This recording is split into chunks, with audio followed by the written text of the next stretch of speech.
ሰላም ጤና ይስጥልን ውድ ቤተሰቦቻችን፣ ለሰዓቱ የተመራረጡ መረጃዎችን ይዘን ተገኝተናል። በቅድሚያም ኤርትራ በኢትዮጵያ በኩል የሚቀርበው የድርድር ፍላጎት ተጨባጭ አይደለም አለች። በኢትዮ ኤርትራ መካከል የተፈጠረውን ውጥረት ለማርገብ በኢትዮጵያ በኩል የቀረበው የድርድር ፍላጎት ተጨባጭ አይደለም ስትል ኤርትራ ምላሽ ሰጥታለች።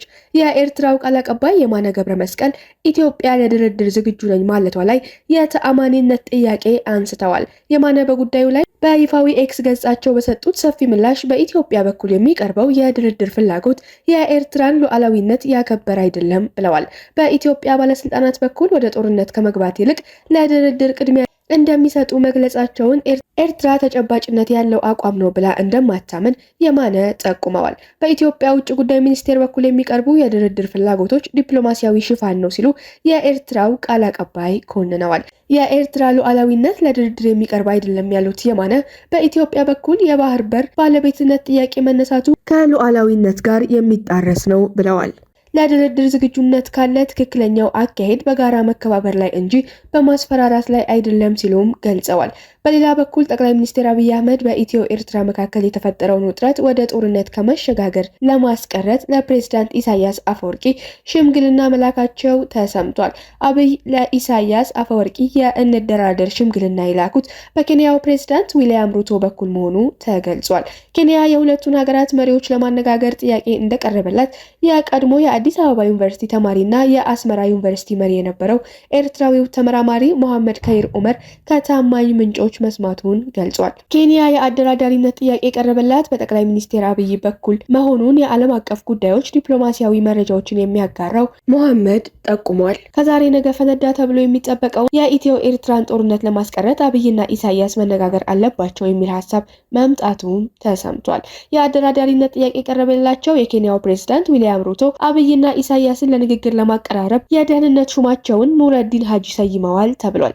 የኬንያው ብሔራዊ መረጃና ደህንነት አገልግሎት አለቃ ከሩቶ የተሰጣቸውን የቤት ስራ ተቀብለው የሁለቱን አገራት መሪዎች ማነጋገር እንደሚጀምሩ ይጠበቃል። ጠቅላይ ሚኒስትር አብይ አህመድ ከሳምንታት በፊት በፓርላማ በሰጡት ማብራሪያ ከኤርትራ ጋር ለመደራደር ፍላጎቶች እንዳላቸው በይፋ ተናግረው ነበር። ይሁን እንጂ በጠቅላይ ሚኒስትሩ ለአደራዳሪነት ጥሪ የቀረበላቸው እንደ አሜሪካ፣ ቻይና፣ ሩሲያ፣ አውሮፓ ህብረትና አፍሪካ ህብረት ናቸው። ከኢትዮጵያ በኩል በይፋ የአደራዳሪነት ጥያቄ የቀረበላቸውን ሀያላን ሀገራት እስካሁን ድረስ የሰጡት ይፋዊ ምላሽ የለም። ምንም እንኳን ለቀረበላቸው የአደራዳሪነት ጥሪው ምላሽ ባይሰጡም ውስጥ ለውስጥ የሁለቱንም ሀገራት ባለስልጣናት ወደ ጦርነት እንዳይገቡ እያስጠነቀቁ መሆኑን ዲፕሎማቲክ መረጃዎች ያመለክታሉ። የዓለም ኦሪየንታል አብያተ ክርስቲያናት ሊቀ ጳጳስ የአርሲውን ጭፍጨፋ በጋራ አወገዙ። የኦሪየንታል አብያተ ክርስቲያናት ቋሚ ጉባኤ በኦሮሚያ ክልል አርሲ በተደጋጋሚ በኢትዮጵያ ኦርቶዶክስ ተዋሕዶ ክርስቲያኖች ላይ የሚፈጸመውን ጭፍጨፋ አወገዘ። በኦሮሚያ ክልል በአርሲ በተቀነባበረ መልኩ ካለፈው ወር ጀምሮ ድጋሚ የተባባሰው የኢትዮጵያ ኦርቶዶክስ ተዋሕዶ ክርስቲያኖች ጭፍጨፋ እንዳሳዘነው ጉባኤው ገልጿል።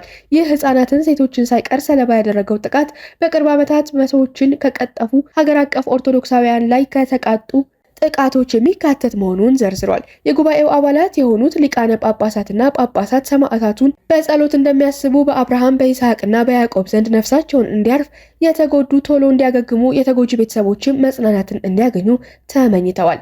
ድምጻቸውንም ከቅዱስነታቸው ብፁዕ አቡነ ማትያስና ከኢትዮጵያ ቅዱስ ሲኖዶስ ጋር በማከል የሰላምና እንዲህ ያለው አረመኔያዊ ድርጊት እንዲቆም ጥሪ አቅርበዋል። ግድያውን ያወገዙት ሊቃነ ጳጳሳት የኒውዮርክና ኒው ኢንግላንድ የቅብጽ ቤተክርስቲያን ጳጳስ፣ የጉባኤው ፕሬዝዳንት ብፁዕ አቡነ ዳዊት፣ የምስራቅ አሜሪካ የሶሪያ ቤተክርስቲያን ሊቀ ጳጳስ ብፁዕ አቡነ ዲዮናሲዮስ ዮሐንስ ካዋክ፣ የሰሜን አሜሪካ የማንካራ ቤተክርስቲያን ሊቀ ጳጳስ ብፁዕ አቡነ ቲቶ የወልድሆ፣ የካያና የሶሪያ ቤተክርስቲያን ሊቀ ጳጳስ አቡነ ሲልቫነስ አዩብ፣ የሰሜን አሜሪካ የአርመን ቤተክርስቲያን ጳጳስና የበላይ ተጠሪ ብፁዕ አቡነ ሜስሮፕ ፓርሳሚያን፣ በምስራቅ አሜሪካ የአርመን ቤተክርስቲያን ተወካይና በዓለም አብያተ ክርስቲያናት ልዑክ ሊቀ ጳጳስ ብፁዕ አቡነ ቪከን አያካዚያን ናቸው። እንዲሁም በኢትዮጵያ ኦርቶዶክስ ተዋሕዶ ቤተክርስቲያን የኒውዮርክ ሀገረ ስብከት ሊቀ ጳጳስ ብፁዕ አቡነ ጴጥሮስና የሰሜን አሜሪካ የኤርትራ ኦርቶዶክስ ተዋሕዶ ቤተክርስቲያን ሊቀ ጳጳስ ብፁዕ አቡነ ሽኖዳ ከአውጋዦቹ መካከል ይገኙበታል። የዓለም አብያተ ክርስቲያናት ጉባኤ በኦሮሚያ ክልል አርሲ በኦርቶዶክሳውያን ላይ ያነጣጠረው ግድያ ማውገዙን መዘገባችን ይታወሳል። ጉባኤው በኢትዮጵያ ኦርቶዶክስ ተዋሕዶ ቤተክርስቲያን አማኞች ላይ አነጣጥሮ በተደጋጋሚ የሚፈጸም ጥቃት እንዲቆም አሳስቧል። ከ30 በላይ ንጹሐን ኦርቶዶክሳውያን የተገደሉት የአርሲው ጥቃት የዓለም ክርስቲያናትን ትኩረት ስቧል። በኦሮሚያ ክልል በኦርቶዶክሳውያን ላይ የሚፈጸመው ጥቃት ለዓመታት የዘለቀ ሲሆን ከምዕመናን ግድያ በተጨማሪ አብያተ ክርስቲያናትን ከመዝረፍ እስከ ማቃጠል ከፍተኛ ውድመት ደርሷል።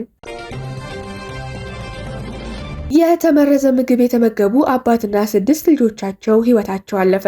በማዕከላዊ ኢትዮጵያ ክልል ምስራቅ ጉራጌ ዞን መስቃን ወረዳ እራት ተመግበው በጠና ከታመሙ 8 የአንድ ቤተሰብ አባላት ውስጥ አባትና 6 ልጆቻቸውን ጨምሮ 7 የአንድ ቤተሰብ አባላት ሕይወታቸው ማለፉን የክልሉ ፖሊስ ገልጿል።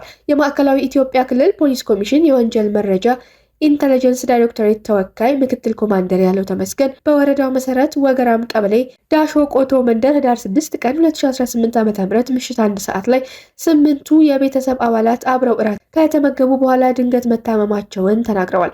የቤተሰብ አባላቱ ወደ ሆስፒታል ቢያደርሷቸውም የ5 የ7 እና የ17 ዓመት ታዳጊ ወንድማማቾቹ ሆስፒታል እንደደረሱ ህይወታቸው አልፏል ብለዋል ምክትል ኮማንደሩ።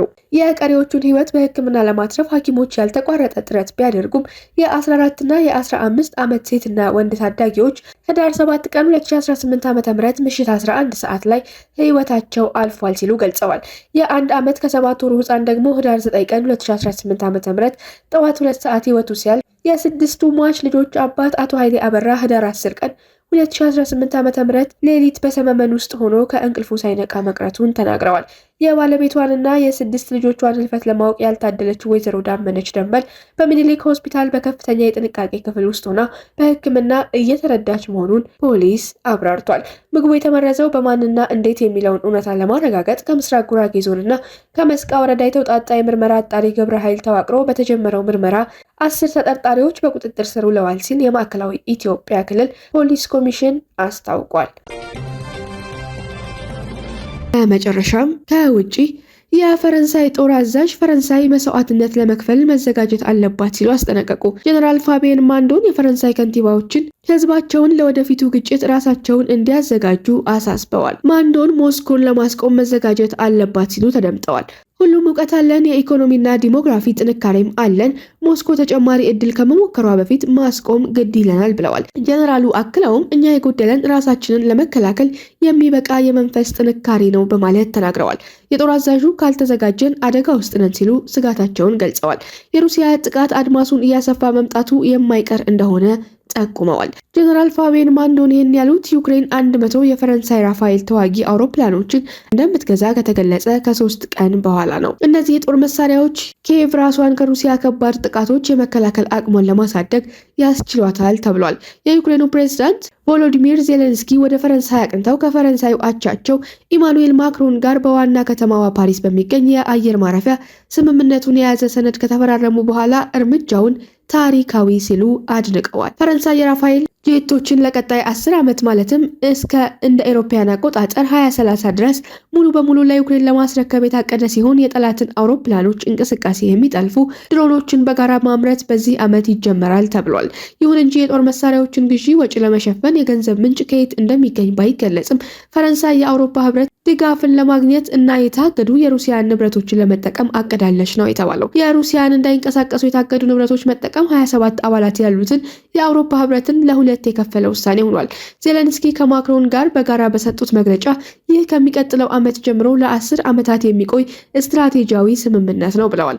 በተጨማሪም ዩክሬን በጣም ጠንካራ የፈረንሳይ ራዳሮች 8 የአየር መከላከያ ስርዓቶችና ሌሎች የተሻሻሉ የጦር መሳሪያዎችን ታገኛለች ሲሉ ተናግረዋል። ዜሌንስኪ እንደዚህ ያሉ የተሻሻሉ ስርዓቶችን መጠቀም የአንድን ሰው ህይወት መጠበቅ ማለት ነው፣ ይህ በጣም አስፈላጊ ነው ሲል በመግለጫው ላይ አጽንኦት ሰጥተው ገልጸዋል። የፈረንሳይ አየር ኃይል ንብረት የሆነው ራፋኤል ኤፍ4 የኔቶ የጥበቃ ተልዕኮ አካል ሆኖ አገልግሎት እየሰጠ ይገኛል። ከዜሌንስኪ ጋር በመሆን መግለጫ የሰጡት ማክሮን 100 ራፋኤል እያቀድን ነው፣ ያ በጣም ትልቅ ነው፣ ለዩክሬን ጦር ኃይል እንደገና መወለድ የሚያስፈልገው ይህ ነው ብለዋል። የፈረንሳዩ ፕሬዝዳንት አክለውም ዩክሬን ለሚመጣው ለማንኛውም ነገር እንድትዘጋጅ መርዳት እንደሚፈልጉ ተናግረዋል። እነዚህ ራፋኤል ተዋጊ ጄቶች የዩክሬንን ሰማይ ለመጠበቅ ወሳኝ ተደርገው ተቆጥረዋል። ምክንያቱም አገሪቱ በድንበር አካባቢዎችና በከተሞቿ ላይ የሚፈጸሙ የረጅም ርቀት የአየር ጥቃትን ለመከላከል አቅም የላትም። ሩሲያ ከቅርብ ወራት ወዲህ በዩክሬን ላይ በሰው አልባ አውሮፕላኖችና በሚሳኤሎች የምትፈጽመውን ጥቃት በመጨመር በኤሌክትሪክ ኃይልና በባቡር መሰረተ ልማት ላይ ውድመትን አድርሳለች። በዚህም የተነሳ በመላ ሀገሪቱ ከፍተኛ የሆነ የኤሌክትሪክ ኃይል መቆራረጥ ደርሷል። ኪየቭ እና ምዕራባውያን አጋሮቿ የጦር ወንጀል ሲሉ በገለጹት በዚሁ ጥቃት በርካታ ሰላማዊ ዜጎች ተጎድተዋል። በሰሜን ምስራቅ ዩክሬን በምትገኘው ባላክሊያ ከተማ ባለፈው ምሽት የሩሲያ ሚሳኤል ጥቃት 3 ሰዎችን ሲገድል 15 ደግሞ ቆስለዋል ሲሉ የአካባቢው ባለስልጣናት ተናግረዋል። ውድ ቤተሰቦቻችን ለሰዓቱ የተመራረጡት መረጃዎች እነዚህን ይመስሉ ነበር። በየዕለቱ ትኩስና ወቅታዊ መረጃዎች እንዲደርሷችሁ ቻናላችንን ላይክ፣ ሼር፣ ሰብስክራይብ በማድረግ ቤተሰብ እንዲሆኑን እንጋብዛለን።